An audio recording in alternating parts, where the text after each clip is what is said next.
So 3D is the free will environment. Why is it the 3D environment? The free will environment is the free will environment because you have forgotten God to such a degree that you can make your own choices.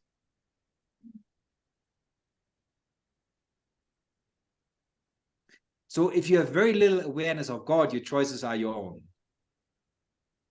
Yeah. So this is the childhood stage of the individualized soul, where the individualized soul learns to create with its energy. And in order to have its own genuine decisions, it needs to forget about God. Mm-hmm. So then, in this density, this is the thickest form of amnesia that you can, as an individual, experience. Mm-hmm. So we went into the amnesia as an experiment. Mm-hmm. Because the divine, on some level, is actually a collective. There's a oneness, but there's also a collective.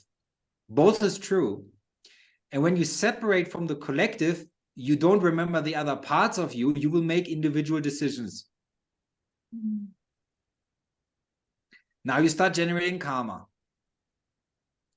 Because when you are in a state of separateness, you only sense God slightly, so you can choose God or not choose God, and you make those decisions on a daily basis. So 5 minutes before you chose God, then suddenly in another situation, you choose not God, you choose fear and separateness and separate self-sense. So you make all these decisions, and this creates a data bank of your choices. Now, those choices who have come from separateness, they will lead to suffering. And the suffering is God's grace. Because if you wouldn't suffer, you had no chance at remembering. You would be lost forever. Does that make sense? So the suffering is awakening us to the idea that we're not separate. So for example, if we're selfish in romantic relationships, just as an idea, all our relationships will break up and lead to some sort of suffering. Now, if we keep being selfish, we start accumulating breakups, for example. Now, at some point, our ego, even though it's in the separate state, wants to know, why does that always happen? All right. And then it's willing to listen to another answer that doesn't come from its own echo chamber.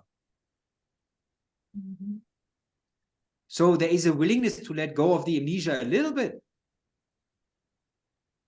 So when you start letting go of the amnesia, your higher mind will come in. And it has the whole data bank of everything you ever did, ever felt, ever experienced. So it knows exactly what the medicine is, because it has such a vast picture. It knows what you did 500,000 years ago. So it can see that. And now it sees your patterns of behavior, and it makes painful suggestions to your ego. Now, the more you choose your higher self, the more you choose God, because that's what your higher self represents. Your higher self is like a micro version of God. Oh. And your higher self is tuned into divine law, so it perfectly knows divine law. If you act from your higher self, you actually cannot accumulate what you would perceive as negative karma. You cannot. But if in between you shut your higher mind out and you act from your lower self, you start accumulating karma again. And that's why every master teaches about presence and stillness, because only when you become present and still can you actually hear your higher mind. And that's just the beginning of it. Now, the more you listen to your higher mind, you choose the light. Now, when you choose the light, you increase in energy. Now, 3D then, if it's the realm of choice, what is 4D? 4D is the opening of the heart. That's the Christ bridge. So when your heart vortex opens, that's the bridge from 3D to 5D. Oh. So for us, 4D will be experienced as a transition, not as a place to stay. Of course, everything is always transitioning, but there will be only a short stay in the 4D experience for many of us. Because we will simply use the heart as a bridge to enter 5D. We will not stay in 4D. 4D is the beginning of collective consciousness, of group consciousness. 5D is the full integration of the higher mind.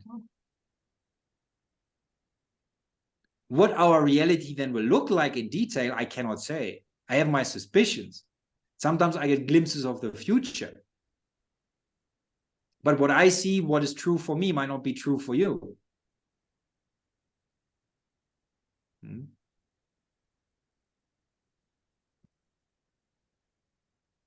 But when you enter the 5D energy and you fully surrender to your higher mind, you will not leave imperfections in your system. What do I mean by imperfections? Unlearned lessons that show up as illnesses, either mental illnesses, physical illnesses, trauma. All of that needs to be released. And for that, you could say you move through the mediator, the 4D space, when your heart opens, because your heart wants to move you into 5D. Now you need to open the 4-dimensional, which is the compassion, because it's the collective energy. You need to open that Christ force up, so your heart vortex opens, and then it begins magnetizing you towards 5D. But you will move through that in-between space that you could consider 4D, where you still experience, let's say, partially a human psychology, partially higher mind, where you're still in the transition movement. Once you're fully in 5D, there's only your higher mind. There is no separate local mind in the way that you understand it right now. That actually has to die. How real is this? Well, when I was in Nepal, I was in a Kali temple. I was meditating there and watching her statue. And suddenly I heard her voice. I've never heard such a strong telepathic voice. It was nearly painful. It was so overwhelming in terms of energy and power. And what I cannot share everything, but what I can share is what she said about a particular matter. And she said, don't be afraid. That little mind of yours cannot survive in the vastness of who you are.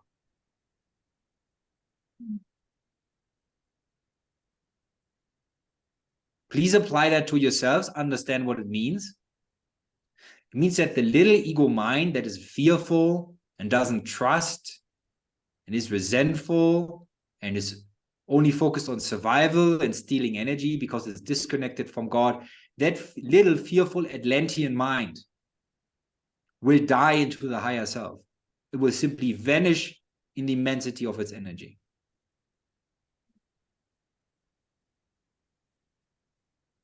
But you need to make that a conscious choice every day. Die a little bit more every day. And when you let the limitations die, that is when you experience what we could consider the resurrection. This is what Yeshua showed after he resurrected. It was the whole point.